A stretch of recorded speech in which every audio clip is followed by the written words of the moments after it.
हरि ओम।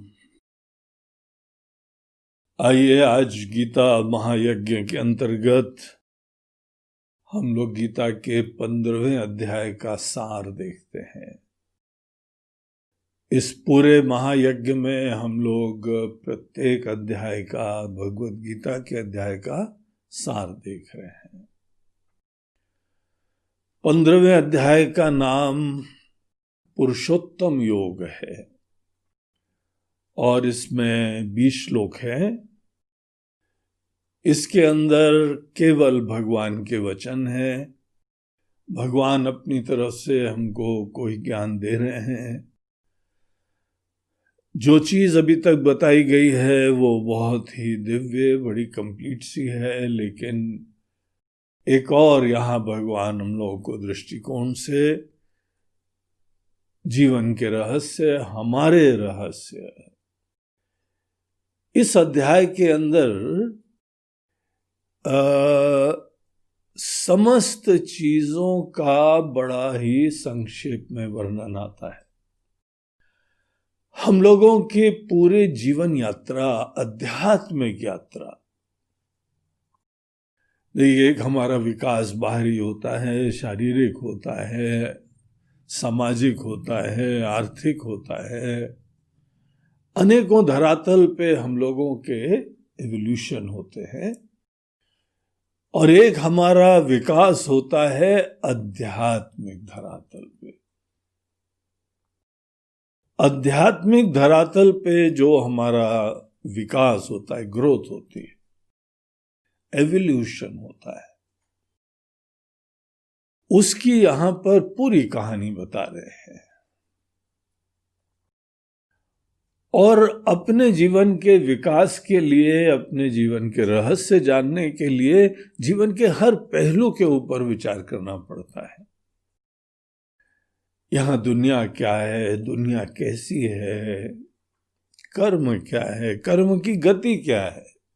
आप खूब कर्म करते रहें, खूब अच्छी तरीके से सेवा करते रहें, क्या गति होती है, इसके बारे में भी हमको पूरी अवेयरनेस होनी चाहिए।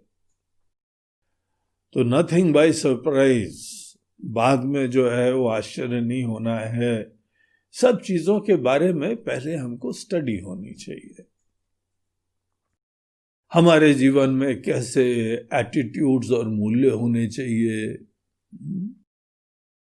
हमारी बाकी दुनिया के बारे में दृष्टि क्या होनी चाहिए, और अंततः आत्मा का स्वरूप क्या होता है। हर चीजों के अंदर विद्यमान जो जीवन तत्व है वो हमारा, आपका ही परिचय है। इसीलिए अपने परिचय में पूरी दुनिया का परिचय भी प्राप्त करना आवश्यक होता है, क्योंकि हम और आप परवेट कर रहे हैं सब चीजों को। तो फाइनली इस अध्याय के अंदर हम लोगों को पुरुषोत्तम तत्व दिखाया जाता है। पुरुषोत्तम वर्ड ही दिखाता है जो उत्तम पुरुष। पुरुष जो शब्द हम लोगों ने 13वें अध्याय में और 14वें अध्याय में देखा, एक प्रकृति है और दूसरा पुरुष है। प्रकृति जो है त्रिगुणात्मिका है, उसके 3 गुण हैं और तीनों गुणों के बड़े यूनिक से जो है मैनिफेस्टेशन होते हैं, क्रिएशन होते हैं। सत्व गुण बहुत ही मन के अंदर ज्ञान, सुख आदि की प्रेरणाएं ये उत्पन्न करता है। रजोगुण मन के अंदर चंचलता, कर्म की प्रवृत्ति, बाहर से प्राप्त करने की उत्कंठा, अपने आप को जो है वो छोटा समझ के फिर बाहर से कोई ना कोई सिद्धि की चेष्टा होती है। ये रजोगुण का प्रभाव होता है। तो ये तीनों गुण जो हम लोगों ने पिछले अध्याय में बड़े विस्तार से देखे, जिसका नाम ही था गुणत्रय विभाग योग, इसमें हम सब लोगों के अंदर ये 3 गुण का प्रभाव आता है। सत्व गुण जब आता है तो हम और अच्छी तरीके से जीवन की इंसाइट प्राप्त करना चाहते हैं। जीवन को समझना, अपने आप को समझना, लोगों को समझना। भिन्न भिन्न सब लोगों को जो है समझना, कैसी वैरायटी होती है, क्यों वैरायटी होती है, किसी का मन अच्छा होता है, किसी का बुरा होता है, इन चीजों के पीछे कारण होते हैं। और वो कारण ही पिछले अध्याय में भगवान ने बताया कि वो मूल रूप से गुणों का खेल होता है। ये 3 गुण होते हैं। सात्विक व्यक्ति अपने अंदर धन्य होके जीता है, इसीलिए उसको स्वार्थ की चिंता नहीं होती है। किसी बच्चे का भी लालन पोषण ऐसे हो कि उसके ऊपर सबका स्नेह बरस रहा है, तो उसको अपनी एक समय चिंता शायद ना हो। इतनी नहीं होती है जिस व्यक्ति के अंदर सदैव एग्जिस्टेंशियल क्राइसिस बना हुआ है, उसको अपनी बहुत चिंता होती है, अस्तित्व के ऊपर ही प्रश्न लगा हुआ है।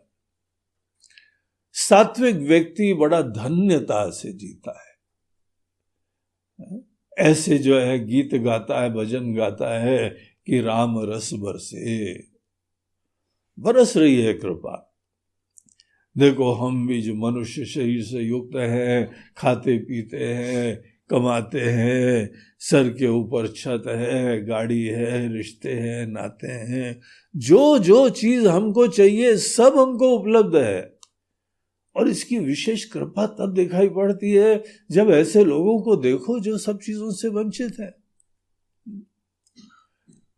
सात्विक व्यक्ति अपने अंदर धन्यता का ही स्मरण करके दिन का प्रारंभ करता है। राजसी व्यक्ति बेसिकली बड़ा असंतुष्ट होता है, असुरक्षित होता है, इसीलिए उसके अंदर अपेक्षाओं का, इच्छाओं का अंबार लगा रहता है। सदैव शिकवे शिकायतें होते हैं, अरे ये हम नहीं कर पाए, ये भी नहीं कर पाए, ये भी करना, ये भी करना। ये लेवल ऑफ एग्जिस्टेंस होता है उसका। इसको कहा जाता है कि जाने अनजाने उस व्यक्ति ने रजोगुण को इन्वोक करा हुआ है। रजोगुण जब भी आता है तो ऐसा ही सब कार्य उत्पन्न करता है, इफेक्ट्स उत्पन्न करता है।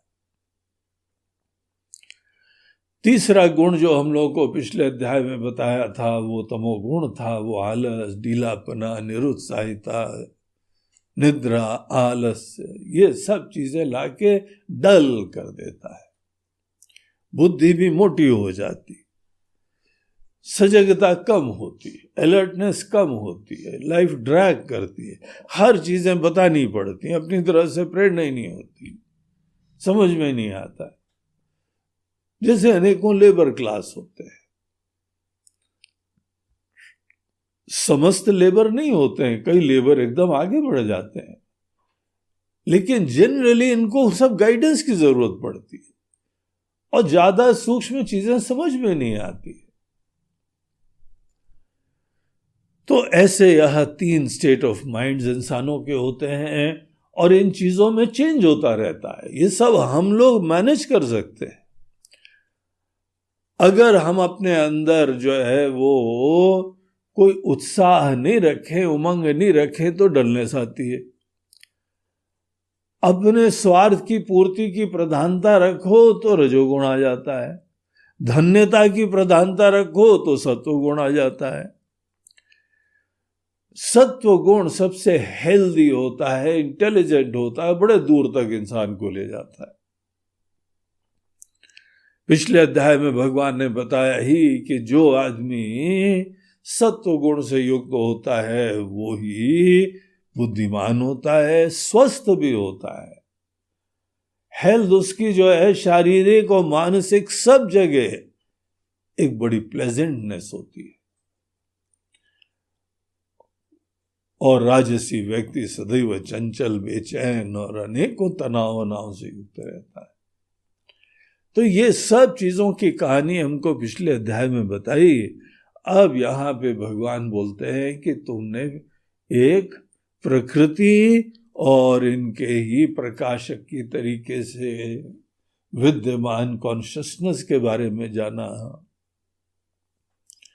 अब तुमको ये जो पुरुष है, जो कॉन्शियसनेस है सब में, हम उसके और गहराई कुछ बताना चाहते हैं अर्जुन।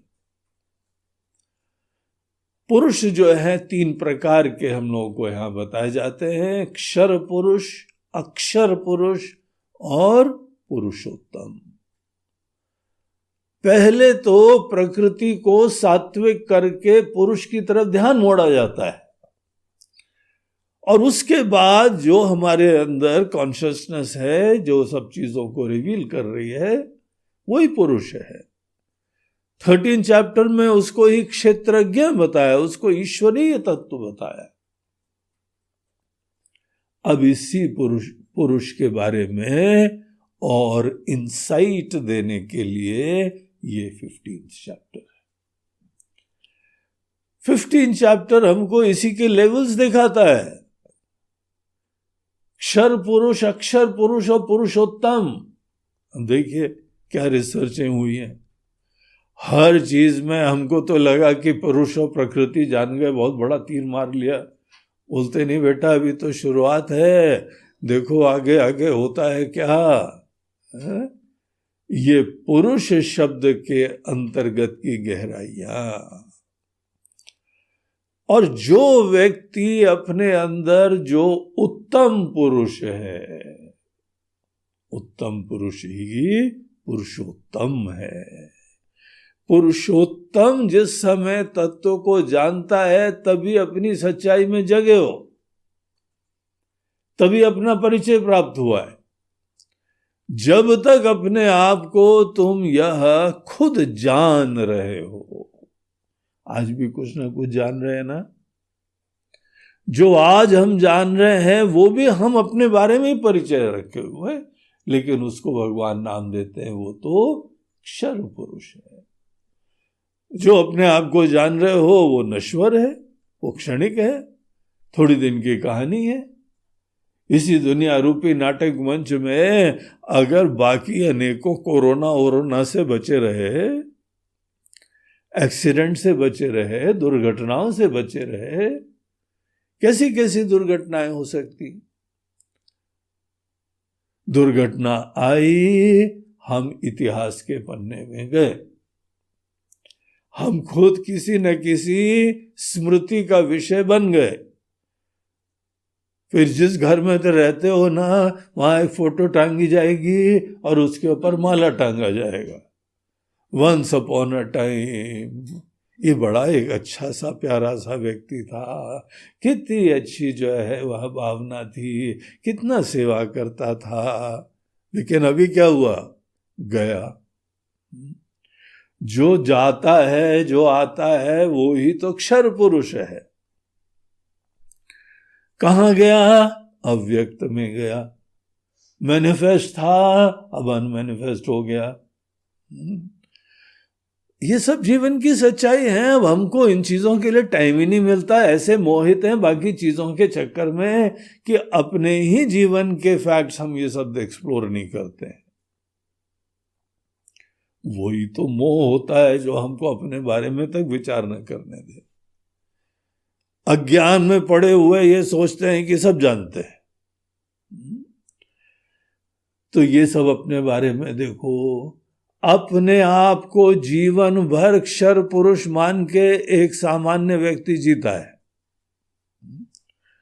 ऑर्डिनरी मैन, सामान्य व्यक्ति। ये सामान्य व्यक्ति की धरातल क्या होती है? जो अपने आप को क्षर पुरुष जाने, नश्वर जाने। धन्य है वो यहाँ पे ऐसे मनुष्य, ऐसे विचारवान, ज्ञानवान, जो मैं की वास्तविकता को एक्सप्लोर करते हुए मैं के बारे में जान गए कि अरे ये तो बहुत बड़ा भ्रम था, मुझे मालूम न था, पता ही नहीं लगा, ये बात कभी दिमाग में क्लिक ही नहीं करी और बड़े बेवकूफ बन गए। थे क्या और क्या मान के जीवन भर चलते रहे। जिसको ये बात का एहसास हो जाता है, उसके लिए आत्म के ज्ञान जो है उसको एक्सप्लोर करना सबसे हाईएस्ट प्रायोरिटी हो जाती है। बाकी सब छोटी चीजें हैं। अज्ञान वशात छोटे मान रहे हो, फिर छोटे पने की पीड़ाएं दूर कर रहे हो, पता लगा छोटे थे ही नहीं, है ना बेवकूफी बात। इसीलिए सबसे हाईएस्ट प्रायोरिटी हमको देना चाहिए पुरुष शब्द। यहां पुरुष लिंग के भाव से नहीं है स्त्री पुरुष, स्त्रियों में भी ये जो चेतना है वही पुरुष शब्द है का अर्थ है। वो पुरुष मतलब जो सबको परवेड करता है, सर्वम पूरयति, सबको व्याप्त करता है, कण कण को व्याप्त करता है, सबकी आत्मा होती है। तो बेसिकली इस 15th चैप्टर में हमारा एक वास्तविक परिचय दिया जा रहा है। 15 चैप्टर एक शीशे की तरह समझो इसको। जैसे नहा धो के जो है डेली शीशे में देखते हो, नहाने धोने से पहले भी देखते हो, हम ब्रश करते हैं, बाल ठीक करते हैं, टीका वीका लगाते हैं, शेव करते हैं। शीशा हमारे फिजिकल एस्पेक्ट को एज इट इज रिवील करता है। हम जो भी हैं, शीशा हमको एज इट इज रिवील करता है। लेकिन जब जीवन में ये बात बैठ गई दिमाग में कि ये शरीर तो चोला है, मात्र खाना खा खा के बना हुआ है और बाद में किसी का खाना बन के रह जाएगा, इस प्रकार से जब शरीर को चोला देखते हो तो मन के अंदर ये जिज्ञासा होती है कि हम कौन हैं, हमारी वास्तविकता क्या है। तब तुमको एक दूसरे शीशे की जरूरत पड़ेगी। फिर ये जो है ना, हमारे वॉश बेसिन के ऊपर लगा हुआ शीशा, ये हमारे ड्रेसिंग टेबल में लगा हुआ शीशा, शीशे के बड़े फायदे होते हैं। शीशा हमको हमारे सेल्फ कॉन्शियसनेस दिलाता रहता है। शीशा यथार्थ का प्रतिपादन करता रहता है। शीशा किसी भी स्पेस को डबल कर देता है। एनीवे, अनेकों शीशे के फायदे हैं, लेकिन शीशा कभी झूठ ना बोले। 15th चैप्टर को गीता के एक शीशा देखो। वैसे तो भगवान शीशे का हमको सैंपल अनेकों जगह देते आ रहे हैं। जहां जहां मैं की वास्तविकता रिवील करी, वो शीशा है, हमारी असलियत है। हम और आप मूल रूप से हर प्राणी, ये कोई गिने चुने संत महात्मा लोगों की बात नहीं है, ये हर व्यक्ति का यथार्थ है। एक समय हमारा भारत देश, जहां ये ज्ञान सबके अंदर विराजमान था, इसीलिए तो सब इतने क्रिएटिव, डायनामिक, एंथुसियास्टिक, आकाश की ऊंचाइयों को छूने वाले। अब आज तो हम ज्यादा ऊंचाई पे भी नहीं जा सकते, डर लगता रहता है गिर गए तो सर टूट जाएगा। चल रहे हो स्पेस में? अरे कहां महाराज जी स्पेस में चल रहे हैं, कोई चांस नहीं। तो इस तरीके से डर डर के कार्य होता है, रिश्ते डर के होते हैं, कमाई डर के होती है, जॉब डर करके होता है, बिजनेस डर के होता है। लोभ, डर, कामना, इन्हीं से प्रेरित होकर अपने छोटे पने को ही सिद्ध करते हैं। जो हमारा जीवन पूरा डर डर के, कहां तक मैक्सिमम पहुंच पाएगा यार? मन के अंदर छोटा पना है, अनेकों इनसिक्योरिटीज हैं, कितना ऊंचा जाओगे तुम? यही हमारी लिमिट डिसाइड कर देता है। इतिहास प्रमाण है कि अपने भारत देश के अंदर कितनी हर फील्ड के अंदर ऊंचाई, क्रिएटिविटी, ज्ञान, डेप्थ, सब चीजें थी। ये तब होता है जब अपनी वास्तविकता को जानता है। आत्मा का ज्ञान जिस देश के अंदर, समाज में दिया जाता है, वहां के लोग स्वस्थ होते हैं, धन्य होते हैं। एक दिन अमेरिका से भी ऊंचा था भारत देश, और बहुत पुरानी बात नहीं है। वर्ल्ड की 60% जीडीपी ये सब केवल भारत से होती थी। ये हाल था अर्थव्यवस्था का यहां पे। समृद्धि, wealth index, creativity, art, literature, हर चीज के अंदर अद्भुत। ये अच्छे ज्ञान का प्रभाव होता है। ये हम लोग के अंदर आज एजुकेशन सिस्टम में, समाज में ये सब वैल्यूज चली गई हैं। जो सबके हितैषी हैं, जो अपने हितैषी हैं, उनको ये ज्ञान की प्रायोरिटी देनी चाहिए। तो चलिए, इस भूमिका के बाद हम लोग इस अध्याय में प्रवेश करते हैं, पुरुषोत्तम योग नामक अध्याय के अंदर। इसका प्रारंभ करते हुए भगवान सबसे पहले बोलते हैं कि कौन व्यक्ति जीवन में ज्ञानी होता है, तत्वविद कौन होता है, समझदार कौन होता है। हम सब लोगों की अपनी समझ की परिभाषा है। हमने ये डिग्री कर ली, हम डॉक्टर बन गए, हम इंजीनियर बन गए, हम किसी प्रोफेशन में एक्सपर्ट बन गए, देखो ये डिग्री हो गई, वो डिग्री हो गई। हमारी ये परिभाषा ज्ञान की है। हमारा काम भी चल रहा है, गाड़ी चल रही है, दाल रोटी चल रही है। दाल रोटी नहीं चलो, तुम्हारी पूड़ी हलवा चल रहा है। इतना तुमने अच्छी तरीके से कमा लिया कि खूब गाड़ी अच्छी तरह चल रही, इसलिए जरूरत नहीं लग रही।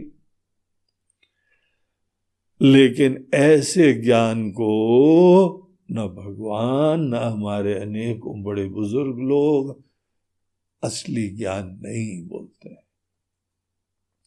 सेकेंड चैप्टर में भी जब अर्जुन बड़ी दुहाई दे रहा था ना, बड़े बड़े तर्क दे रहा था, भगवान मुस्कुराते हुए, यहीं से गीता का प्रारंभ हुआ। उसने अर्जुन, तुमको एक विडंबना दिखाई नहीं पड़ रही, विरोधाभास नहीं दिख रहा है? बुद्धिमान की तरीके से बड़ी बड़ी बातें कर रहे हो, शक्ल तो देखो कैसी दुर्दशा बनाई हुई है। शोकाकुल हो, दुखी हो, तनाव से ग्रसित हो, स्ट्रेस्ड हो। सब प्रकार के डॉक्टर लोग बोलते हैं, हाँ क्या प्रॉब्लम है? Stress, stress, stress. क्या तुमको दुनिया भर का स्ट्रेस होता है?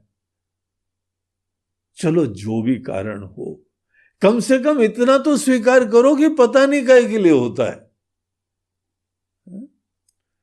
और जहां पे जो है वह अध्यात्म का आश्रय नहीं लिया, इतना सौभाग्य नहीं हुआ, तो स्ट्रेस का भी कारण कोई केमिकल्स ही मानते रहते। वो दरअसल हमारे ब्रेन में फलाना हार्मोन और फलाना केमिकल ये बढ़ जाता है और ऐसा हो जाता है। आजकल हम जो है ना ये केमिकल ले रहे हैं, और आयुर्वेद भी ले रहे हैं, होम्योपैथी भी ले रहे हैं, एक्यूपंक्चर भी कर रहे हैं, और विदेश से जो भी हमने मंगाई है सब केमिस्ट्री मैनेज कर रहे हो। यार तुम्हारे पुण्य उदित नहीं हुए अभी तक। भगवान बोल रहे हैं सबसे पहली चीज है अर्जुन, अशोच्या नन्व शोचस्त्वम प्रज्ञावादांश भाषसे। कम से कम ज्ञानी नहीं हो ये तो समझो। अज्ञान का एहसास ज्ञान के लिए सबसे पहला कदम होता है। जो ये समझता है कि हम समझते हैं वो बिल्कुल नहीं समझता है। जो ये जानता है कि हम नहीं जानते हैं उसके ज्ञान के लिए द्वार खुल जाता है। और जब हम नहीं जानते हैं तो अज्ञान की कैसी विनम्रता होती है। वही व्यक्ति तो गुरु के चरणों में बैठ के ज्ञान प्राप्त करता है। जिसके अंदर अपने ज्ञान का अभिमान हो जाता है वो बुरिया बिस्तर लेके गायब हो जाता है। हम तो सब जान गए, बहुत अच्छी बात है, जानना तो चाहिए, जान सकते हो इसीलिए ज्ञान ही दिया जा रहा है। लेकिन तुम ज्ञान प्राप्त करके तनाव से युक्त क्यों हो, चिंता से युक्त क्यों हो? तो भगवान की परिभाषा तत्वविद की क्या है, वहां से 15 चैप्टर चालू करते हैं। सवेदवित, वो ही व्यक्ति ज्ञानवान है, उसने शास्त्रों के रहस्य को जाना है। तो टोटलिटी में ज्ञान हमको पहले श्लोक में बताते हैं। पहली चीज बोलते हैं कि जो जीवन में अल्टीमेट रियलिटी होती है वो क्या होती है, उनके अंदर ये स्पष्टता है। दूसरी चीज होती है कि ये जो दुनिया दिख रही है पूरा अद्भुत सुंदर सा रंगीन जगत दिख रहा है, इसकी क्या रियलिटी है? और हमारे पास जो कर्म का सामर्थ्य है, ये कर्म का सामर्थ्य हमको कहां से कहां ले जाएगा? क्या क्या दे सकता है? क्या क्या अचीव कर सकते हो अपनी मेहनत से? ये तीनों चीजों के बारे में जो पूरा अच्छी तरह ज्ञान रखता है, वो ही ज्ञानी है। अब हमारे ज्ञान के पैरामीटर्स केवल प्रोफेशन से जुड़े हुए हैं, और भगवान के द्वारा बताया हुआ जो ज्ञान है वो जीवन की रियलिटी से जुड़ा है। हमारी रियलिटी, जगत की रियलिटी, अल्टीमेट रियलिटी, कर्म का पोटेंशियल, ये सब चीजें ज्ञान के वास्तविक अनेकों एस्पेक्ट्स और डायमेंशंस होते हैं। तो इसके बारे में यहां बताते हुए कहते हैं कि अर्जुन, जो वेदवित होता है, वेदों के द्वारा बताया हुआ पूरा रहस्य का निचोड़, वैसे देखिए बहुत निचोड़ में मत जाओ, हम भी जो है ना गीता का अध्याय का सार बता रहे हैं। ये सार केवल ट्रेलर है, कभी भी सार मात्र में संतुष्ट मत होना। हमारी पूरी कोशिश तभी सार्थक होगी जब सार सुन के पूरी पिक्चर देखने की इच्छा करोगे। ट्रेलर यही होता है, पिक्चर देखने के लिए इनवाइट करता है। तो ये पूरा गहराई से, वैसे हमको थोड़ा सार का आइडिया होना चाहिए, वो बाधक नहीं बनना चाहिए, प्रेरक बनना चाहिए।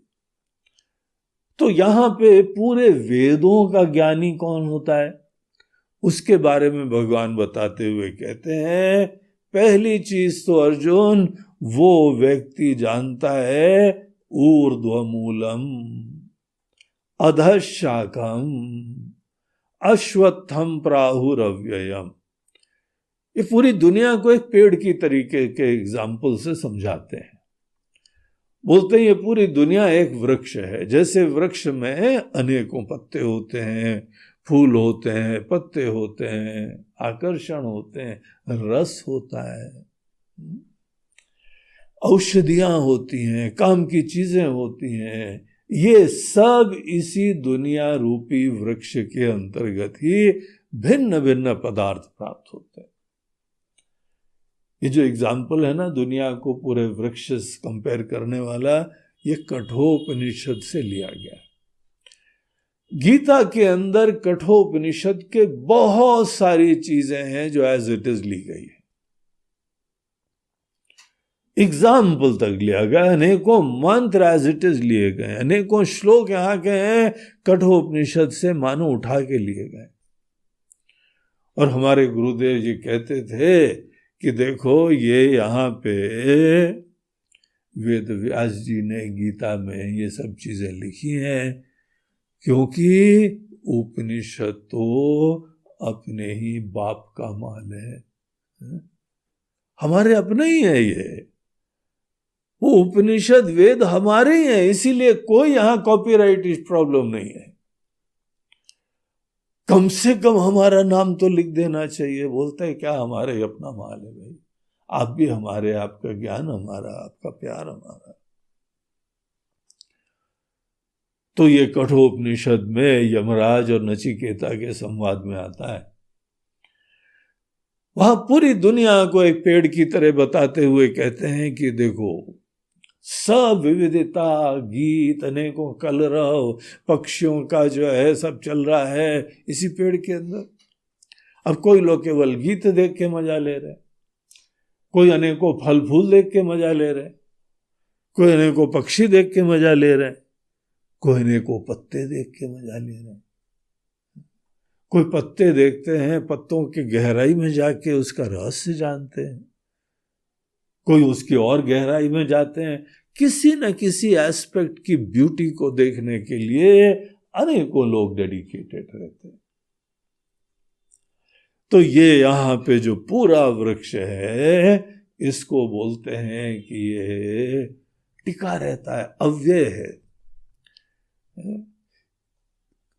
कल देखा था, आज भी देख रहे हैं।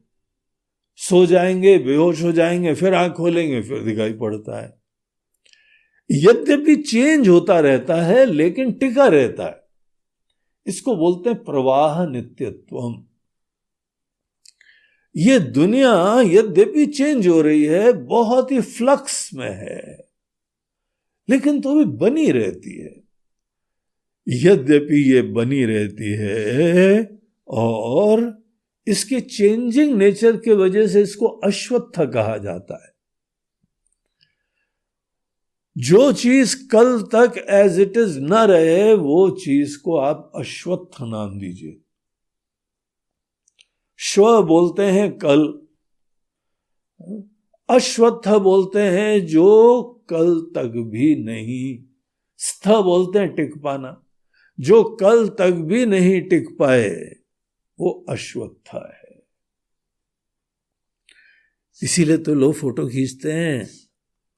आपके भी एल्बम है ना, बचपन के भी, शादी ब्याह के भी, अनेकों अचीवमेंट्स के भी, क्योंकि हम जानते हैं ये सब चेंजिंग है। हमारे मन के कोने में ये एहसास बना हुआ है कि अभी देखो ये खुशियां हैं, अभी ये रिश्ते हैं, अभी परिवार है, कल चला जाता है। सब चेंजिंग है। आपके प्रोफेशन में भी ऊंचाइयां हैं, खुशियां हैं, कल पता लगा कि कंपनी बंद हो गई। अब कोरोना ने क्या क्या बंद कर दिया, दुनिया चेंज कर दी पूरी, एक वायरस ने। तो क्या क्या चेंज होता रहता है, सतत दुनिया चेंजिंग है। दुनिया के चेंजिंग एस्पेक्ट के कॉन्शियस होना, ये हमारे अंदर ज्ञान है। ये तत्व ज्ञान के अनेकों एस्पेक्ट्स हैं। सतत ध्यान रखो कि कुछ भी प्राप्त करोगे, कल तक वो चेंज हो जाएगा, वो रहेगा ही नहीं। अब उसके उपरांत करो ट्राई दुनिया में, दुनिया दिखती रहेगी। इसीलिए इसको अव्यय भी कहा जाता है। दिखती रहेगी, लेकिन कल जैसी थी वो आज जैसी नहीं रहेगी।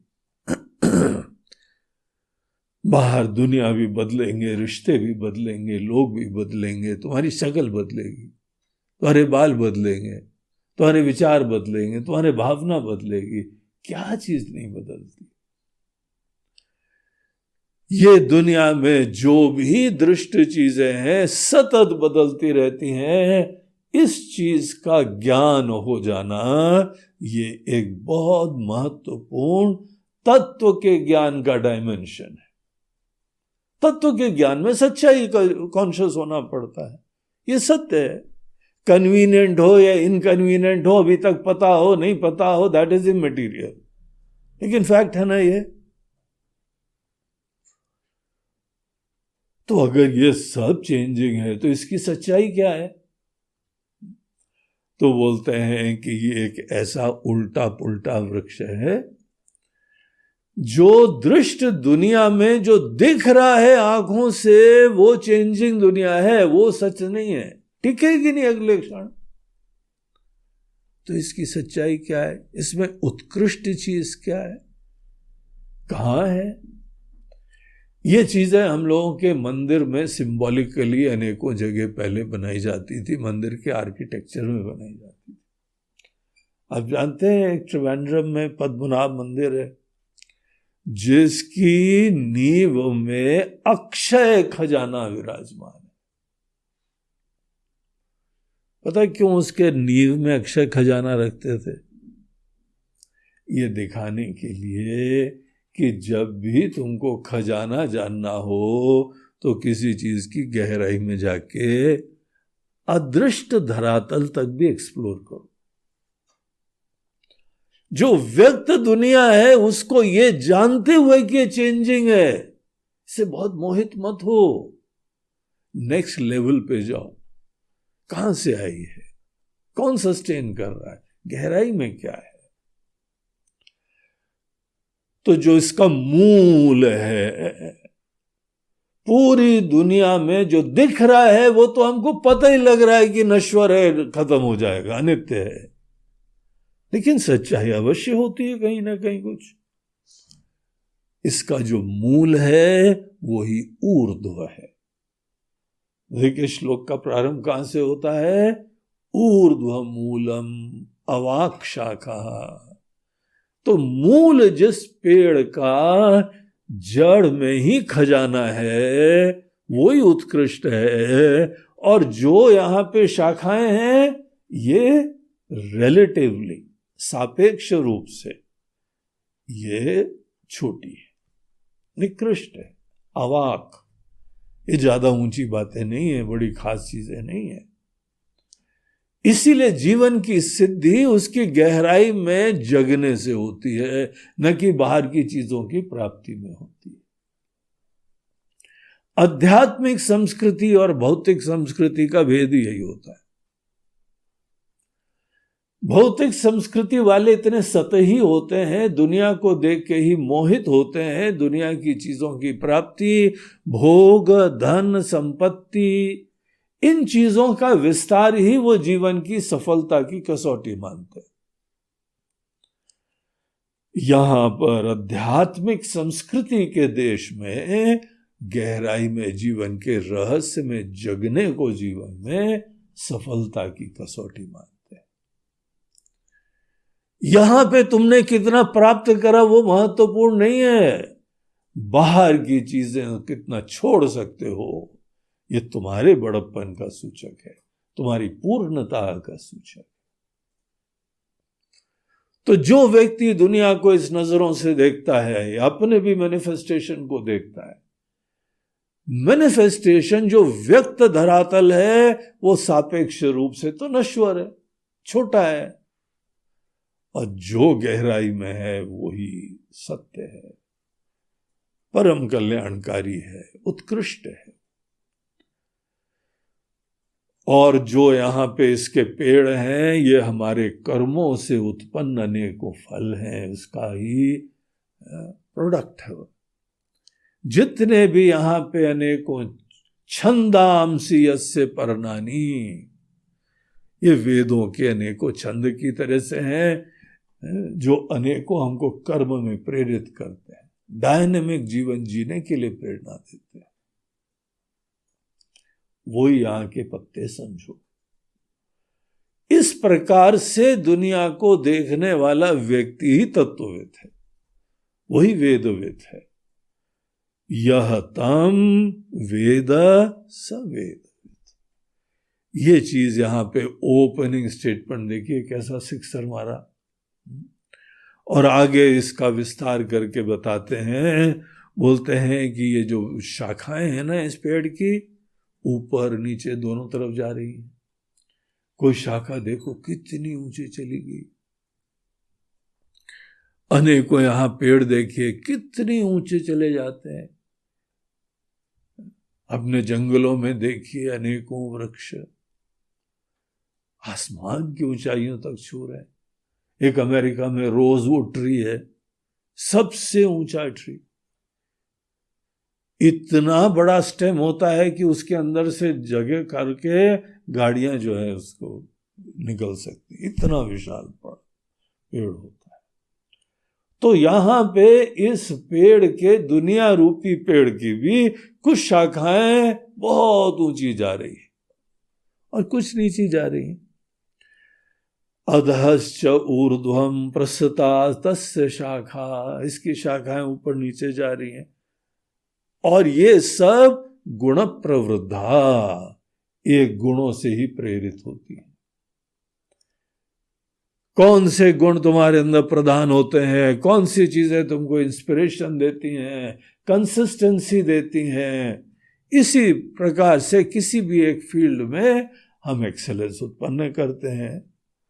और अनेकों विषय हैं वो बर्ड्स की तरह हैं, वही खिलते हैं, धीमे धीमे एक्सपीरियंसेस लाते हैं। वैसे तो इसकी जो है जड़ें सब नीचे जाती हैं, जड़ों से ही वृक्ष स्थिर रहता है, नरिष्ट होता है, और जड़ें दिखती थोड़ी है, बगैर जड़ों के कोई पेड़ ही नहीं हो सकता है, और जड़ें कोई दिखती नहीं है।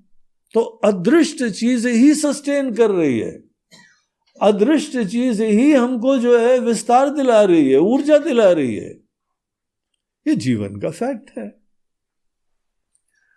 तो वैसे तो जड़ें हमारी अंदर से ही होती हैं, लेकिन अनेकों बार हम लोग सेकेंडरी रूट्स देखते हैं। अनेकों लोगों के लिए बाहर के कुछ जो है वो सिद्धियां उनको सस्टेन करने के लिए निमित्त बन जाती। खूब कमा लिया, खूब नाम कर लिया, कोई धंधा कर लिया, कोई ये सब कर लिया, वही हमारे जीवन के लिए जड़ें बना गया। तो इसीलिए इस पेड़ के अंदर कोई सेकेंडरी रूट्स भी हैं, और भ्रम है उनका कि ये उनको सस्टेन करते हैं, असली सस्टेन तो कोई और करता है। लेकिन ये सेठ जी के अंदर मोह है, राज्य से पैसे से काम बनता है, तो वो पैसा उनका सेकेंडरी रूट हो गया है। नेताजी के लिए फॉलोइंग से काम बनता है, तो वो उनके लिए सेकेंडरी रूट बन गया। ऐसे अनेकों प्रकार के लोगों के जीवन में भिन्न भिन्न उपलब्धियां ही उनके सस्टेनेंस का कारण प्रतीत होती हैं। अधश्च मूलानि अनुसंधतानि कर्मानुबंधी बंधिनी मनुष्य लोके। ये हमको मनुष्य लोक में बांध देती है। हम टिके रहते हैं, मोहित हो जाते हैं, आगे देख ही नहीं पाते हैं। टोटलिटी में इस वृक्ष को देखो, तभी जाके मुक्ति की संभावना होती। जो हमको यहाँ पे यह वृक्ष दिख रहा है वो वैसा होता नहीं है। न रूपस्य न रूपमस्य यह तथा उपलभ्यते। ये अल्टीमेट रियलिटी में ऐसा होता ही नहीं, ये सब सपने जैसा होता है। इसीलिए रामायण में एक जगह प्रसंग आता है कि शिव जी उमा जी को बताते हैं, उमा जी सपना है, ये जैसा दिख रहा है वैसा है नहीं रियलिटी। तो यहां पर भी बोलते हैं न रूपमस्य यह तथा उपलभ्यते। ये टिकाऊ नहीं है, यह सब अल्टीमेटली है ही नहीं। नान्तो न चादिर न च संप्रतिष्ठा, इसका कोई आदि नहीं है, इसका अंत नहीं है। कल्पना का क्या अंत होता है, सपने का क्या अंत होता है। आप रात को सोचो, रात को सपना देखा था, सपने का एवोल्यूशन कहाँ हुआ, सपने का एंड कहाँ होने वाला है। जैसे उसका आदि अंत नहीं देखा जाता है, वैसे ही इस दुनिया का भी यही हाल है। अश्वत्थमेनम सुविरूढ़ मूलम, यह अश्वत्थ जो है, दृष्ट अश्वत्थ हमारे अज्ञान और मोह से टिका रहता है। और जिसको सबसे बढ़िया चीज है वृक्ष के एग्जाम्पल में कि वृश्चनाथ वृक्ष, जो काटा जा सकता है उसको वृक्ष बोलते हैं। यद्यपि हम लोग जल्दी काटने के आतुर नहीं होते हैं, लेकिन एग्जाम्पल में यही आशय है कि यह कट सकता है। पूरा संसार का वृक्ष तुम्हारे लिए गौण हो सकता है, महत्व विहीन हो सकता है। कैसे यह कट सकता है? जिसकी इतनी गहरी जड़ें हैं, तो उसके लिए बोलते हैं एक तुमको शस्त्र चाहिए, एक ऐसी तलवार चाहिए जिससे कि ये संसार का वृक्ष, ये केवल सपना, ये सपना जो है खत्म हो जाए और यथार्थ में जग जाए। वो शस्त्र है असंगता रूपी तलवार। असंग शस्त्रेण दृढ़ेन चित्वा। हम अपनी तरफ से किसी चीज को महत्व विहीन कर दें तो खत्म हो जाता है। आप अपने अंदर इनडिफरेंट हो जाइए तो किसी चीज का नामो निशान नहीं रहता। कोई भी व्यक्ति कब तक महत्वपूर्ण होता है? जब तक आप महत्व देते हैं ना। आपने महत्व देना खत्म कर दिया, उसका अस्तित्व ही खत्म हो गया। असंगता ही वो शस्त्र है जो पूरी दुनिया को काट के फेंक देता है। इसकी अप्रतीति नहीं चाहिए, ये दिखना बंद हो जाए, इसकी कोई जरूरत नहीं है, महत्व विहीन हो जाए। शॉपिंग में हर बार जाते हैं, जब तक बाहर की चीजों का महत्व बना रहता है, ये भी चाहिए, वो भी चाहिए, ये भी चाहिए, वो भी चाहिए। अब आपके अंदर एक ऐसी मैच्योरिटी हो गई है कि बाहर की चीजों का कोई महत्व नहीं लगता है। अब आप आराम से मॉल में घूमिए, कहीं पर भी शॉपिंग में, आर्केड में घूमिए, कोई चीज आपको बांधती नहीं है, ना आपके सपनों में आती है। जहां हम किसी व्यक्ति से, जगह से, पद से, कुर्सी से, संपन्नता से, भावना से, अनुभूति से असंग हुए, वो महत्वहीन हो गई, खत्म हो गई। अब आपको वो जीवन में दुखी करने में सक्षम नहीं होगी। असंग शस्त्रेण दृढ़ेन छित्त्वा। अर्जुन, ऐसे तत्व का मन में प्रार्थना होनी चाहिए, शोध होना चाहिए, जो परम तत्व होता है। कुछ भी हम बनते हैं, उसकी मन के अंदर प्रार्थना और उत्कंठा होनी चाहिए। जो हमारे अंदर प्रार्थना होगी, दो चाह होगी, हमारी गाड़ी वहीं तक जाएगी। इसीलिए कम से कम चाह तो ऊंची रखो, क्योंकि जो चाह रखोगे बस वही गति होगी तुम्हारी। अगर केवल नाम, शोहरत, धन, दौलत इसकी चाह है तो जीवन में ज्यादा से ज्यादा यही होएगा। और क्या होने वाला है? कोई एक्सीडेंट्स नहीं होते। दूसरा कुछ मिल जाएगा, वो भी हमारे लिए महत्वहीन होगा, क्योंकि हमारी चाह ही नहीं है। हमारी चाह किस चीज की होनी चाहिए? उसके लिए भगवान बोलते हैं, ततः पदम तत्परिमार्गितव्यम यस्मिन् गता न निवर्तन्ति भूयः। ऐसी खुशी, ऐसा आनंद, ऐसी पूर्णता, ऐसे तत्व में जगो जो कि अपने आप में पूर्ण होता है, जहां पे आवागमन की कोई चिंता नहीं होती। एक बार पूर्णता, वास्तविक पूर्णता क्या होती है? यस्मिन् गता न निवर्तन्ति भूयः। पूर्ण होता है, कंप्लीट होता है। एक बार कंप्लीटनेस का पता लग गया, उसके बाद कभी इनकम्प्लीटनेस आती नहीं है। वो ही जीवन में शोध का विषय है। और हम लोग परमात्मा बोले, ब्रह्म बोले, कोई नाम से आप बुलाइए, वो पूर्ण होते हैं, पूर्णता में जगे होते हैं। तमेव चाद्यम पुरुषम प्रपद्ये। जो पूर्ण स्वरूप तत्व है, जिसमें आवागमन नहीं होता है, जन्म मरण नहीं होता है, चेंज जिसको प्रभावित नहीं करता है, वहां पे चेंज की रीच ही नहीं है। ऐसे तत्व के बारे में उसमें प्रपद्ये, उसकी हम प्रार्थना करते हैं, उसकी आकांक्षा करते हैं, उसका संकल्प करते हैं। यतः प्रवृत्ति प्रसुता पुराणी। जो वो पूर्ण तत्व जिसके वजह से समस्त दुनिया की प्रवृत्तियां संभव है, वो जीवन स्वरूप तत्व, वो लिविंग एंटिटी, शाश्वत तत्व, सब पूरे दुनिया का खेल उसके वजह से चल रहा है। तो वो सबको जीवन का आशीर्वाद दे रहा है। जीवन तत्व है, वो अविनाशी है, अनंत है, सत्य है, कालातीत है, महाकाल है। वो ऐसा तत्व, उसकी प्रार्थना करो, उसकी चाह रखो। तुम चाह रखोगे तो कोई ना कोई तुमको मिल भी जाएगा ज्ञान देने वाला। तुम चाह रखोगे तो दुनिया भर के तुम्हारे अंदर जो है गलत वैल्यूज और इच्छाएं सब खत्म हो जाएंगी। अच्छी प्रार्थना, अच्छी चाह, सपने अच्छे देखो, अपने आप छोटे पने के रास्ते से अलग हो जाओगे।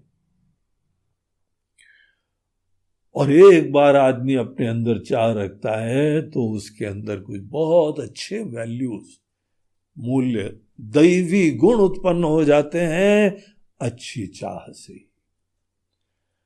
और वो मूल्य परम आवश्यक होते हैं आगे की यात्रा करने के लिए। तब तक चाह रखो जब तक अच्छे मूल्य नहीं आने लगे। क्या होते हैं अच्छे मूल्य? तो वो भी यहां भगवान 5वें श्लोक में संक्षेप में बताते हैं। निर्मान मोहा जित संग दोषा, अटैचमेंट से जनित, अटैचमेंट के वजह से उत्पन्न एंजाइटीज, विरह, पीड़ा, आकांक्षा, ये अटैचमेंट से उत्पन्न होते हैं। अटैचमेंट के ऊपर डिपेंड नहीं हो, अटैचमेंट अपनी एंजाइटी से होता है। यहां जीवन में जो कुछ प्राप्त करा है ना, सब हमने प्राप्त करा है क्या? ये देखो, एक कृपा हस्त हम लोगों के सर पे रखा हुआ है, जीवन दे रहा है, सांसें दे रहा है, अच्छे लोग दे रहा है, ये दुनिया दे रहा है, उसका हाथ पकड़ के चलो। सब अपने ऊपर ही बर्डन मत रखो, और अपने अंदर कुछ अचीवमेंट का अभिमान मत करो, अभिमान तुमको अटका देगा। हम्बल बने रहो, मोह को भी दूर रखो। झूठा ज्ञान मोह होता है। तो निर्मान, निर्मान मतलब मान से रहित, मोहा निर्मोहा च, सब उल्टे ज्ञान, निराधार, झूठा, काल्पनिक ज्ञान, उससे दूर हटो। सत्संग करो, ज्ञान प्राप्त करो, अच्छी किताबें पढ़ो, प्रबुद्ध लोगों के ही वचन सुनो, शास्त्रों की बातें सुनो, गीता अच्छी तरीके से पढ़ो। अध्यात्म नित्या विनिवृत्त कामा, और अपने अंदर जगने की, मूल में जाने की प्रेरणा रखो। ये संसार रूपी वृक्ष, और ये हम भी जो एक वृक्ष की तरीके से हैं, यही मन के अंदर प्रायोरिटी रखो कि अपनी गहराई में जागे, उसको जाने। बस इसी को अध्यात्म नित्या कहते हैं। अध्यात्म ज्ञान मूल में जाने की ही प्रवृत्ति होती है। विनिवृत्त कामा, अपनी एनर्जी बाहर की चीजों में फ्रिटर मत करो। इसीलिए बाहर की दुनिया चेंजिंग है, नश्वर है, ये सब जान के क्या परिणाम होगा? कोई बहुत अच्छी तरह जानता है कि ये उपलब्धि जो है क्षणिक है, पूर्णता देगी नहीं, तो उसके लिए कामना जो है वो हमारे लिए लाइफ में प्रायोरिटी नहीं बनेगी। देखो, व्यवहार की चीजें बहुत तुमको प्राप्त करनी भी चाहिए, आवश्यक होता है, लेकिन ये दृष्टि कि ये जो बाहर प्राप्त कर रहे हैं यही सब कुछ है, या ये हमारी गाड़ी में तेल वेल डालने जैसा है, गाड़ी चलाने के लिए आवश्यक है, तो ये अल्टीमेट गोल नहीं होता है। और एक बहुत इंपॉर्टेंट गुण बोलते हैं अपने अंदर की यात्रा करने के लिए, द्वंद्वैर विमुक्ता सुख दुख संगई। हर यहां पे शरीरधारी के लिए सुख दुख इनएविटेबल है, अपरिहार्य है। इसीलिए ये मत सोचो कि बाहर सबको दुख ना मिले, दुख सबको मिलता है। दुख अपने अंदर प्रतिकूलता है, डिस्कंफर्ट है। शारीरिक डिस्कंफर्ट हो सकता है, मानसिक हो सकता है, अनेकों सोशल हो सकता है, इकोनॉमिक हो सकता है, खाने के लाले पड़ सकते हैं, दर्द होता है, बीमारी के दर्द होते हैं। अभी उस दिन हम काम कर रहे थे कुछ, तो हाथ हमारा थोड़ा सा जल गया। हम बिल्कुल ऑब्जेक्टिवली उस दर्द का एनालिसिस कर रहे थे कि दर्द ऐसा हृदय की गहराइयों तक तिलमिला देता है अपने को, झंझनाहट ऐसी, शरीर जल रहा है और हृदय भी दुखी हो रहा है, पीड़ित हो रहा है, सब नर्व्स जुड़ी हुई है। सब नाड़ियां हमारे हृदय में जाती हैं, तो हृदय तक की कम्युनिकेशन हुआ, और हृदय बोलता है कि अरे राम राम राम राम, क्या करें क्या करें। जल्दी से जल रहा हो तो पानी में डालो हाथ। अब जो भी हमको जो उपचार दिखाई पड़ता है हम करते हैं, लेकिन अनेकों पीड़ाएं होती, सबको होती हैं। ये कभी नहीं समझना चाहिए बाहर के सुख दुख नहीं आने चाहिए। और अनेकों लोग ये सोचते हैं कि सदैव सुखी रहें, बोलते हैं ये अव्यवहारिक बातें हैं, ये बचपने जैसी बातें हैं। कब बाहर से तुम दुख बंद कर सकते हो? तुम्हारे घर में कोई मर गया हो, तुम बोल रहे हो बी हैप्पी, है अरे क्या है, जड़ता की बात करते हो। किसी ने तुम्हारे जीवन भर सेवा करी है और उसका जो है देहावसान हो गया है, वंचित हो रहे हो, लेकिन ये सत्संग में सुन के आए हो बी हैप्पी। मूर्ख लगते हो ना। किसी का एक्सीडेंट हो गया है तो बी हैप्पी, कोई मर गया है तो बोलते हैं अच्छा बी हैप्पी, मर गया ठहरो। सेंसिबल लगता है क्या? भगवान की पत्नी खो गई तो बोलते हैं बी हैप्पी। अगर ऐसा हम लोग धर्म का प्रचार करने लगे तो दुर्दशा हो जाए पूरा। दुख भी एक संवेदनशील व्यक्ति का आभूषण होता है। गोपियों के संदर्भ में बताया जाता है, भक्ति की चर्चा करके बताया जाता है, विरह भी प्रेम का सूचक होता है। तभी तो तुमको विरह होगा जब किसी के प्रति प्रेम होगा, अपनापन होगा, तभी तुम मिस करोगे तुम। तो इसीलिए सुख दुख में संवेदनशील रहना चाहिए। अपनी चिंता के बजाय दूसरे की चिंता ज्यादा करनी चाहिए। जो बी हैप्पी वाले रहते हैं ना, वो अपनी बस सुख मिल जाए, हम सुखी हो जाए। अरे तुम दुखी होके भी दूसरे को सुखी कर दो, वो ज्यादा अच्छा है कि नहीं?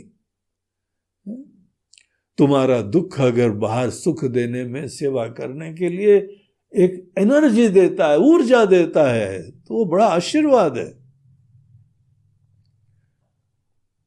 गीता के अंदर भगवान ये नहीं बोलते हैं कि सदैव सुखी रहो, ये बोलते हैं सुख भी आएगा दुख भी आएगा, तुम बैलेंस रखो, तुम सैनिटी मत खो, अपनी विचारशीलता मत खो। द्वंद्वैर विमुक्ता सुख दुख संगैहि। ज्यादा सुख होता है तो भी दिमाग हमारा खराब हो जाता है, ज्यादा दुख होता है तो भी दिमाग खराब हो जाता है। ये दिमाग खराब ना हो, इसको बोलते हैं समत्व। हर जगह एक सुंदर विचारशीलता बनाए रखो, ये बहुत अच्छा गुण होता है अपने अंदर की यात्रा करने के लिए। ऐसे लोग ही गच्छन्ति अमूढ़ाः। ऐसे लोगों ने अपना मोह खत्म करने लगे, दूर करने लगे।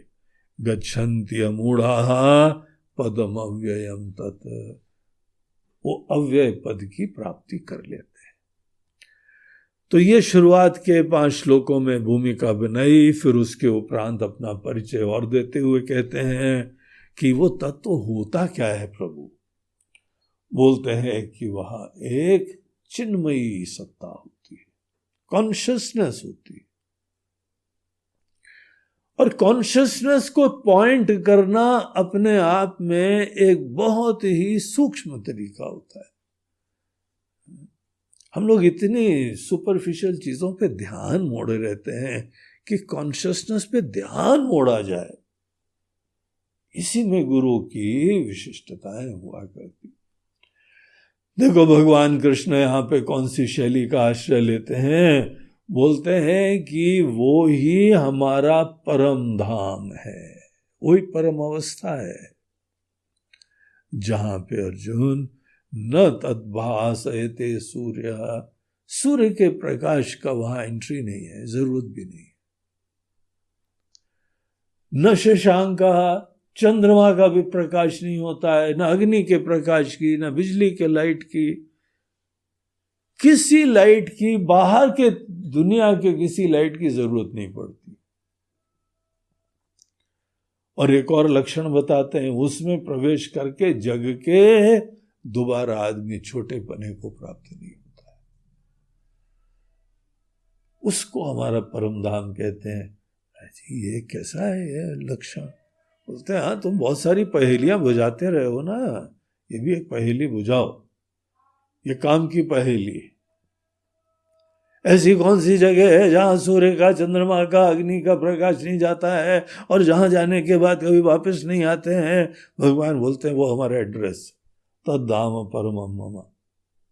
शादी ब्याह में एक जो है ना इनविटेशन भगवान के पास भी जाता है, ये भगवान के नाम की पत्रिका है, तो कहां भेजोगे? एड्रेस क्या है भगवान? वो फलाने मंदिर में भेज देते हैं। बोलते हैं मंदिर से तो पहले भी भगवान थे।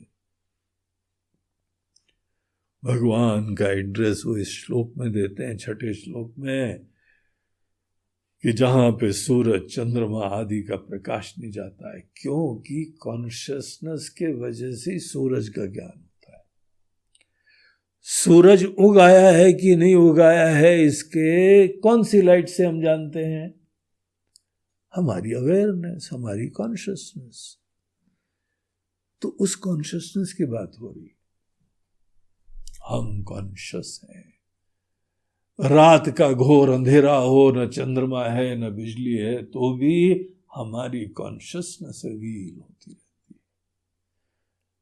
हम हैं, ये सेल्फ रिवीलिंग लाइफ होती है। उसकी तरफ हमारा ध्यान मोड़ रहे हैं। और ये भी बता रहे हैं कि अगर एक बार तुम जान जाते हो ना, एक बार जानने की देरी है बस, फिर ये सब झमेले खत्म हो जाएंगे तुम्हारे। इतना अद्भुत सा ये ज्ञान है।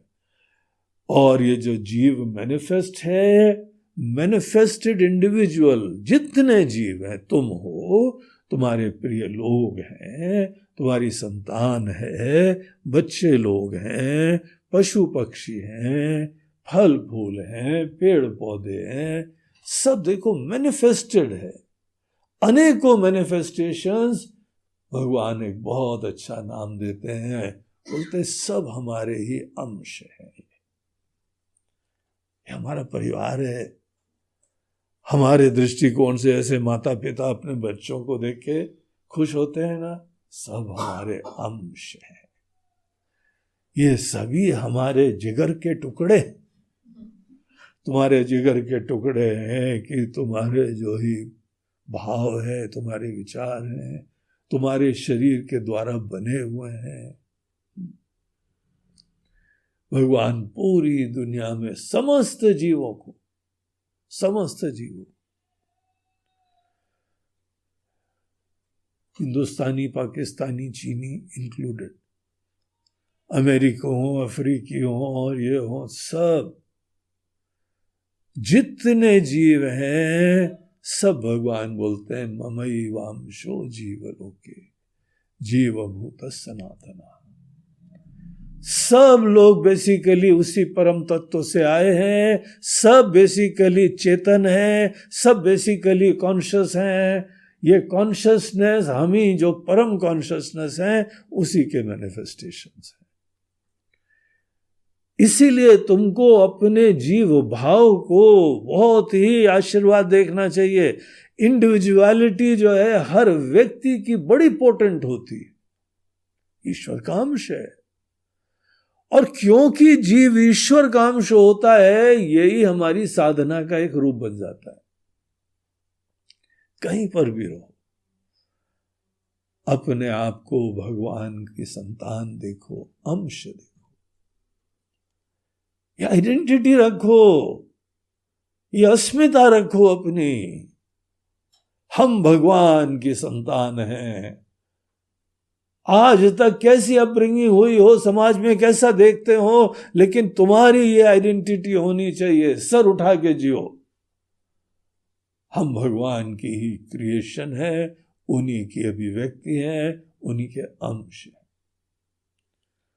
उनके ही दूत अपने आप को कह लो, भक्ति भाव से, सेवा भाव से अंश के बजाय दूत कह देते हैं, निमित्त कह देते हैं। लेकिन अल्टीमेटली हम उनके निमित्त या दूत भी नहीं है, हम उनके अंश हैं और एक लेवल ऊपर है। सदैव कनेक्टेड हो, अंश अंशी से सदैव कनेक्टेड रहता है। अगर ये श्लोक दिमाग में बैठ गया ना तो सदैव तुम कनेक्टेड फेलो हो गए हो। आजकल जहां इंटरनेट आता है बोलते हैं कनेक्टेड प्लेस, एक कनेक्टेड कार है। अगर तुम सतत अपने आप को ईश्वर का अंश देख रहे हो, तुम एक योगी पुरुष हो गए, कनेक्टेड व्यक्ति हो। पहले तो जीव को इस प्रकार से देखो, फिर उसके बाद इसी के ही गहराई में जाना होता है। जिस समय ये इस जीव को देखते हैं तो बोलते हैं इस पर्सनालिटी में इंद्रिय भी होती हैं, मन भी होते हैं, इन सब को राइट पर्सपेक्टिव से देखो।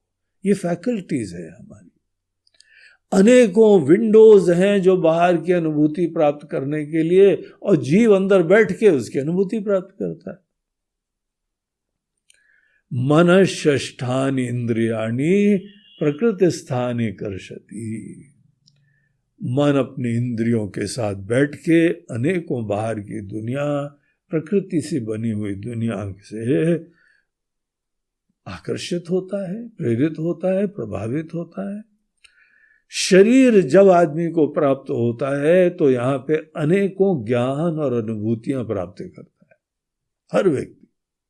और जब मर जाता है तो बोलते हैं वो यहां से निकल जाता है, ये सुगंध साथ में ले जाता है। शरीरम यदवाप्नोति यच्चापि उत्क्रामति ईश्वरः। ये ईश्वर का जो अंश यहाँ विराजमान है ना, जीव की तरीके से जब यहां से निकलता है, गृहीत्वा एतानि संयाति वायुर्गंधानि वाशयात्।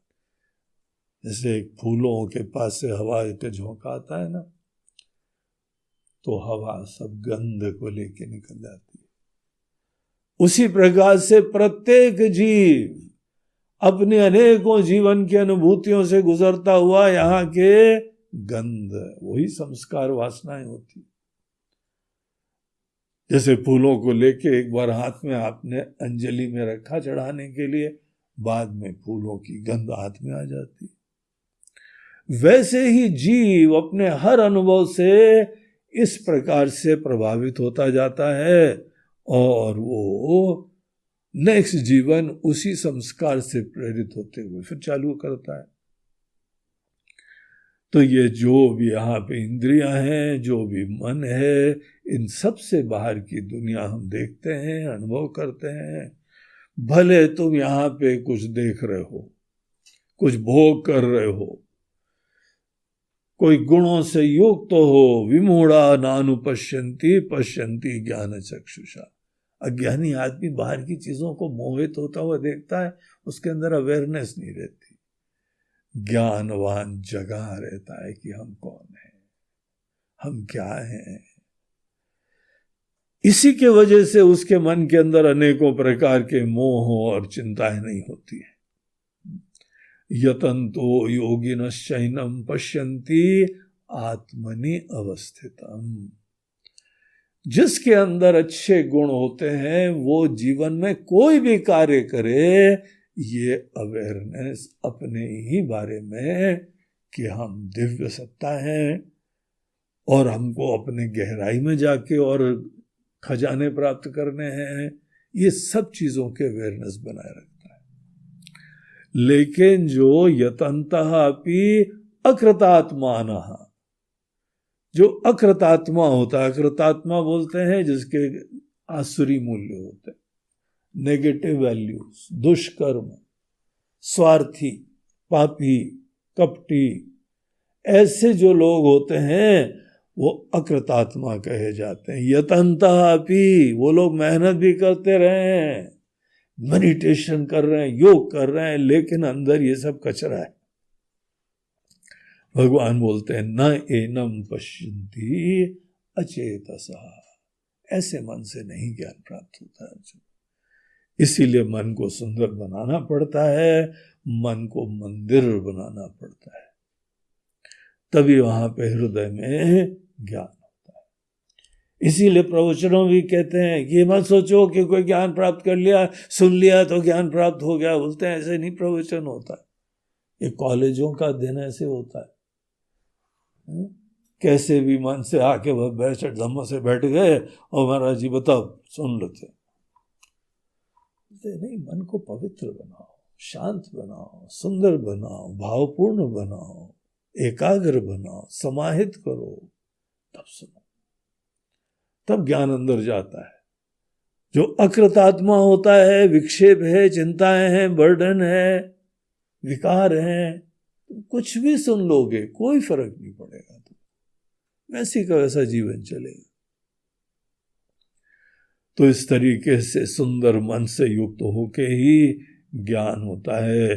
फिर अनेकानेक लक्षण यहाँ भगवान देते हुए कहते हैं कि देखो यद आदित्य गतम तेजो जगत भासयते अखिलम, जो सूर्य में, जो चंद्रमा में जो तेज विराजमान है वो हमसे ही हो रहा है।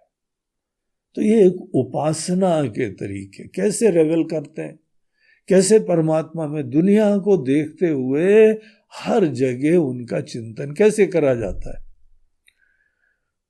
तो सब चीजों के पीछे जो उनकी आत्मा है, सूर्य के अंदर प्रकाश विशिष्टता है, वो उसी सत्ता की वजह से, वही कॉन्शियसनेस की वजह से ये ऐसे मैनिफेस्टेशन होता है। जो जो चीजें देखो सब तत्तेजो विद्धि मामकम, समस्त तेज हमसे ही आया है।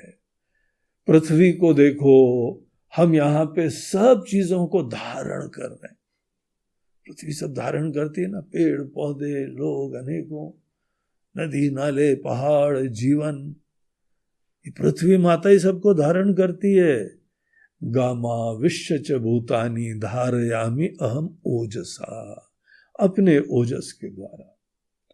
पुष्णामि च औषधि सर्वाहा सोम भूत्वा रसात्मका, अनेक औषधियों को हम ही अपने जो है वह इसी ओजस के द्वारा पुष्ट करते हैं। तो हर जगह हमको देख सकते हो, ऐसी अवेयरनेस रखनी पड़ती है। दुनिया में घूमना बने को प्रयोजन से हो सकता है। हफ्ते भर की थकावट को दूर करने के लिए जा रहे हैं, पहले हफ्ते भर वीक हो गए, फिर बोलते हैं वीकेंड में जा रहे हैं। बोलते नहीं, ऐसे नहीं। यहाँ पे दुनिया को देखो, इसलिए नहीं क्योंकि तुम थके हारे चुके, तनाव से ग्रसित, ब्रेक चाहिए। गिव मी अ ब्रेक, तो गिव मी अ ब्रेक, तो ब्रेक के लिए बाहर गए। बोलते हैं बाहर ऐसे भाव से जाओगे ना तो केवल सोओगे जाके वहां पे, थके हारे, और क्या करेगा आदमी। जगो, दुनिया की ब्यूटी देखो, सब चीजों के पीछे परमात्मा को झांकते हुए देखो। और यहां तक बोलते हैं कि बाकी घूमना फिरना, हर बार तुमको भगवान को देखने के लिए घूमने फिरने जाना है। बोलते नहीं भैया, ऐसी भी कोई बंधन नहीं है। तुम जिस समय खाते पीते हो ना डेली? हाँ महाराज जी 4 बार। हाँ, तुम 2 बार खाओ या 4 बार खाओ या 10 बार खाओ, तुमको एक तरीका बताते हैं। जब भी तुम खाओ तो उसको भी भगवत चिंतन का निमित्त बना लो। कैसे चिंतन करते हैं? बोलते हैं तुम्हारे अंदर जो भूख लगती है ना, वो एक अग्नि की ज्वाला उठती है। बिल्कुल महाराज जी ऐसे ही लगता है। अगर जल्दी से उस भूख को हमने नहीं हैंडल करा तो जला देती है हमको, गुस्सा भी आता है उस समय, इतना जलाता है कि दिमाग भी जल जाता है हमारा, हृदय भी जल जाता है और सब शक्ल भी जल जाती है, बड़ी मायूस मायूस से दिखने लगता है। अगली बार जब बहुत भूख लगे तो शीशे में अपनी शक्ल देखना, जले जले देख रहे हो, और जितनी देर होगी ना उतना अंदर की जलन बढ़ती चली जाएगी, और बाद में तो एसिडिटी बढ़ जाती, इतना भयंकर जलन होती है। अब यही मन की भूख हो, पेट की भूख हो, भगवान बोलते हैं अर्जुन तुमको बताएं एक सीक्रेट, हम ही तुम्हारे पेट के अंदर वैश्वानर अग्नि की तरह से आते हैं। और इसलिए आते हैं क्योंकि उस समय शरीर के लिए कुछ भोजन चाहिए, तो ये तुम्हारा भोजन आहुति होना चाहिए तुम्हारी अंदर इस ज्वाला के लिए। वैश्वानर अग्नि बोलते हैं इसको। तो वैश्वानर अग्नि को भोजन दिया जाता है। अब देखो भोजन कितना बढ़िया यज्ञ बन गया। पूजा यही होती है कि कोई मंदिर में रूप देखते हैं और फिर उनकी सेवा करते हैं। अब तो तुम भोजन को पूजा बना दो, यज्ञ बना दो। बाहर घूमने को भी यज्ञ बना सकते हो, दुनिया को देखने को भी बना सकते हो, भोजन में भी इस दृष्टि से युक्त हो। अहम वैश्वानरो भूत्वा प्राणिनाम देहमाश्रितः प्राणापान समायुक्तः पचामि अन्नम। देखो अन्न खाना और पचा के शरीर बना देना क्या अद्भुत सी चीज है। कहीं पे यही रोटी दाल डालो और पता लगा मनुष्य का शरीर बन रहा है। क्या कॉम्प्लेक्स प्रक्रिया है ये। यहां पे परमात्मा बोलते हैं वो हम काम करते हैं। हमने पूरा ऑर्गेनाइज करा हुआ है, सृष्टि करी हुई है। तो इसीलिए ये बड़ा डिवाइन चीज है। बोलते हैं और क्या क्या तुमको बताए हैं, हम ही सबके हृदय में विराजमान है। हमारे वजह से ज्ञान होता है, हमारे वजह से तुम्हारी स्मृतियां होती हैं। तुम्हारे अंदर भूलना भी हमारे वजह से होता है। भूलना संभव होता है, ऐसा नहीं हम भुलाते हैं। भुलाते तब हो जब भूलते हो, जब याद रखते हो। ये महत्व की बुद्धि के वजह से होता है। लेकिन महत्व की बुद्धि किसके तरफ रखो, किसकी तरफ ना रखो, ये तो हमारी कॉन्शियसनेस की वजह से ही संभव है। अगर कोई सोचता है कि हम भूल जाते हैं तो इसका मतलब बस ये है फलानी चीज को तुमने महत्व नहीं दिया। जिसको महत्व देते वो कभी नहीं भूलोगे।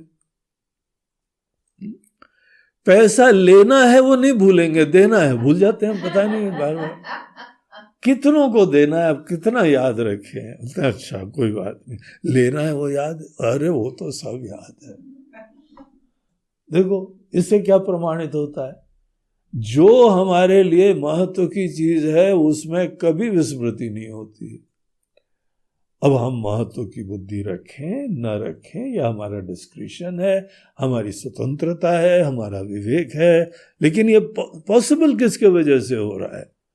सभी वही चेतन सत्ता के वजह से। तो सभी वेदों के अंदर हम ही वेद्य तत्व हैं, हम वेदांत कृत हैं, हम ही वेद के जानने वाले हैं।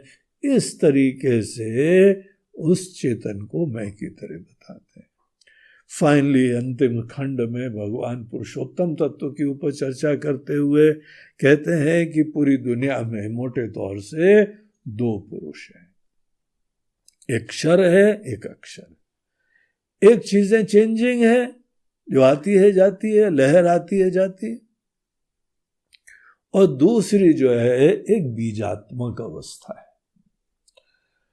तो बीजात्मक अवस्था के वजह से जैसा बीज होता है वैसे मैनिफेस्टेशन होता है। आप अंकुरित जो है वो चने वने और दाल डालते हैं ना, तो जो आपने वहां पे डाला वो ही अंकुर होएगा, वैसा ही पत्ते निकलेंगे, वैसे ही विटामिन, वैसे ही मिनरल, वैसे ही सब अनेकों पदार्थ निकलेंगे उसमें। तो यहां पे मोटे तौर से दो चीजें हैं, एक व्यक्त और एक अव्यक्त। व्यक्त चीज आती जाती है, थोड़ी देर की चकाचौंध रहती है और फिर उसके बाद अव्यक्त हो जाती है, और उस अव्यक्त से फिर व्यक्त होगा। तो ये व्यक्त अव्यक्त की कहानी सतत चलती रहती है।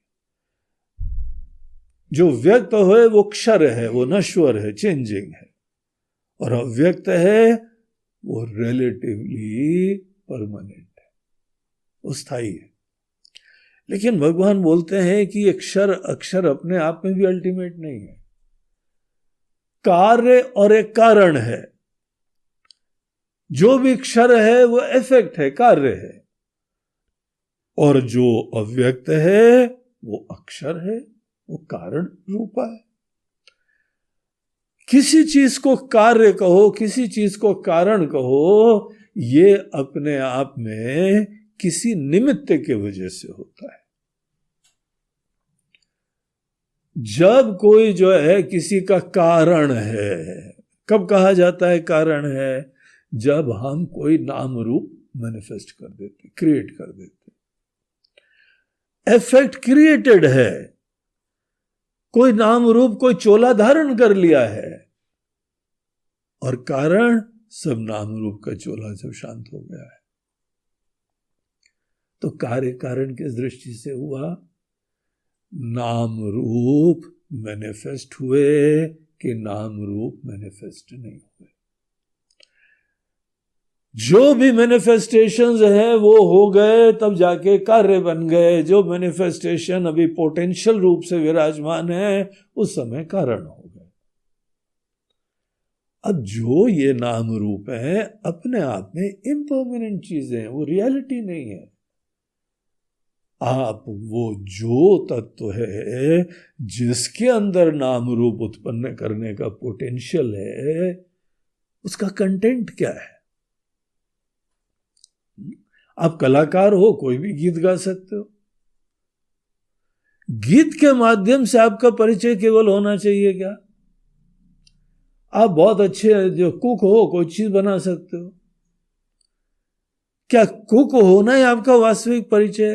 बोलते हैं ये this is one of the potential. हम बड़े कलाकार हैं महाराज, हम बहुत सारी कलाएं जानते हैं। आपको जो है ये फलाना खिला दें, वो खिलाना खिला दें, आपको गीत भी सुनाएं, आपको हम ये भी करें, आपको वैसा भी करें, तो बड़ी कलाकार हमारे अंदर कलाएं हैं। लेकिन हम कौन है? जब हम किसी के पॉसिबल मैनिफेस्टेशंस के दृष्टिकोण से उसको देखते हैं, तो कार्य और कारण शब्द वहां पे सार्थक होते हैं। जब हम किसी के बेसिक कंटेंट को देखें, उसके तत्व को देखें, न व्यवहार में अनेकों कार्य करने के पोटेंशियल को देखें, जब नाम रूपात्मक पूरी सृष्टि गौण हो जाती है और केवल आप तत्व को देखते हैं, कॉन्शियसनेस, हम चेतन एंटिटी है जो कि इन्फिनिट है, जिसमें जन्म मरण का प्रश्न नहीं है। हाँ, हमारे वजह से कहीं हम खड़े हुए जाके शीशे के सामने, प्रतिबिंब क्रिएट हो गया, कहीं लाइट के पास खड़े हुए शैडो क्रिएट हो गई, बहुत सारी चीजें क्रिएट होती रहती। लेकिन हम कौन है? जब आप नाम रूप के रिलेशनशिप में यहां पे कोई लेबलिंग नहीं करेंगे, मैनिफेस्ट है या अनमैनिफेस्ट है, इन्फिनिट पोटेंशियल है, वो तत्व क्या है अपने आप में? बोलते हैं it's a living conscious reality, चेतन सत्ता है। जब आप अपने आप को उस चेतना की दृष्टि से देखते हैं, कार्य को भी कार्य होने के लिए आशीर्वाद देता है, वो सच्चिद आनंद सत्ता देता है, लाइफ देता है, आनंद देता है। वही कारण में भी, वही कार्य में। कार्य कारण से वही तादात्म्य करते हैं जो मूल कंटेंट को जानते हैं। मूल कंटेंट को जानो तो कार्य कारण से कोई तादात्म्य नहीं होता है। जो व्यक्ति उस मूल तत्व को जानता है वो पुरुषोत्तम तत्व को जानता है। यही पुरुष का वास्तविक तत्व है। जो इस तरीके से जानता है वो ही सर्वविद भजति माम सर्वभावेन भारत। पूर्णता में, शाश्वत तत्व में, अविनाशी, ऐसे तत्व में जग के वही व्यक्ति हर कार्य प्रेम से करता है, हर जीवन का पल बड़े आनंद से होता है। प्रेम की अभिव्यक्ति तभी होती है जब अपने अंदर आनंद में जगो। जिसके अंदर आनंद ही नहीं है तो क्या प्रेम करेगा? उसके लिए प्रेम तो केवल एक और अपेक्षा की पूर्ति होती है। वास्तविक प्रेम को डिस्कवर करना है तो अपने वास्तविक पुरुषोत्तम तत्व में जगना पड़ता है। अंतिम श्लोक भगवान कहते हैं, इति गुह्यतमम शास्त्रम, ये बहुत सूक्ष्म रहस्यमय चीजें बताई हैं। तो हे अनघ, हे निष्पाप अर्जुन, ये चीज जान के एतद बुद्ध्वा बुद्धिमान स्यात्, जो इस ज्ञान से युक्त होता है वही बुद्धिमान है। हमारी दृष्टिकोण से बुद्धिमान वही है, बाकी अभी मोह में पड़े हुए, अज्ञान में पड़े हुए। कितना भी तुमने बाहर अचीवमेंट कर लिया है, अगर ये भगवान के पैरामीटर्स में तुम खरे नहीं उतरते तो अज्ञानी आदमी। और अगर तुम ज्ञानवान हो गए, कृत कृत्यश्च भारत, जो कुछ कृत्य था सब कृतम। तो जीवन में जो सही में करने योग्य है वो अपने अंदर की जागृति है, अपने अंदर इस डायमेंशन में जगना है, ये अपना परिचय प्राप्त करना है। तो इस तरीके से हमारी वास्तविकता को शीशे की तरह रिवील कर रहे हैं। इसीलिए हमने बोला बाकी शीशा देखते रहते हो, 15वां अध्याय रूपी शीशा देखो। हम सभी कार्य कारण के परे हैं और सभी कार्य कारण को परवेड भी कर रहे हैं। यह जीवन की रहस्य है। ऐसा जग के कर्म भी करा जाता है, प्रेम भी करा जाता है, सेवा भी करी जाती है, सब व्यवहार होता है। यही हम लोग के सब भगवान, अनेकों संत लोग कितना अच्छा जीवन जी के गए। कैसे भगवान की लीलाएं कितनी अद्भुत हैं। वही हर व्यक्ति का जीवन हो सकता है। ये गीता का पुरुषोत्तम योग नामक 15वां अध्याय था। अद्भुत। और इसीलिए इस अध्याय को हम लोग के वहां आश्रमों में तो डेली चैंट करा जाता था, और जब तक चैंट नहीं करते थे भोजन ही नहीं देते थे। इसीलिए पहला चैप्टर ये हम लोगों ने पूरा कंठस्थ कर लिया था। हाँ, ये अलग बात थी कि हमारी चैंटिंग की speed was directly proportional to my hunger. कितनी इंटेंसिटी हंगर की थी उसी हिसाब से चैंटिंग होती थी। ऊर्ध्वमूलवत् शाखम अश्वत्थः कृतकृत्यश्च भारत। हाँ, लो महाराज अब भोजन परस्तो। अब हम लोग के भी गुरु लोग बोलते हैं, ठीक है बेटा अभी तो पढ़ लो, तुम एक दिन जब तुम्हारे कोई चीज भी कंठ में बैठ जाती है फिर हृदय में बैठने की चांस बढ़ जाती है। इसीलिए जो श्लोक याद कर लोगे उस श्लोक का अर्थ जल्दी रिवील होएगा और तब असली मजा आएगा। तो बहुत ही इसको हम लोगों के गुरु लोग, महात्मा लोग इसको आदर देते हैं। हर घरों में नियम बना लेना चाहिए 15वां अध्याय चैंट को। मीनिंग की चिंता मत करना, पहले तो श्लोक याद करो और फिर धीमे धीमे जब याद हो जाएगा तब अर्थ की तरफ ध्यान जाएगा। और जो जो चीजें याद हो जाती है ना उसका अर्थ बहुत जल्दी समझ में आता है। तो इस तरीके से 15वां अध्याय समाप्त होता है। आज हम लोग का प्रवचन 3 सज्जनों के द्वारा प्रायोजित हुआ है। पहले हैं तन्मय पटेल और उनकी श्रीमती विराली पटेल। ये दोनों पति पत्नी इस समय ऑस्ट्रेलिया में है, बड़े धर्मनिष्ठ हैं। एक दिन पहले भी इसने प्रयोजन करा था।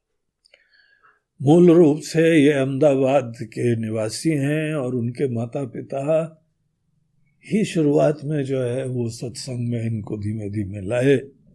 जतिन भाई और मैत्री बड़े धर्मनिष्ठ, योगनिष्ठ, सेवाभावी दोनों सज्जन हैं।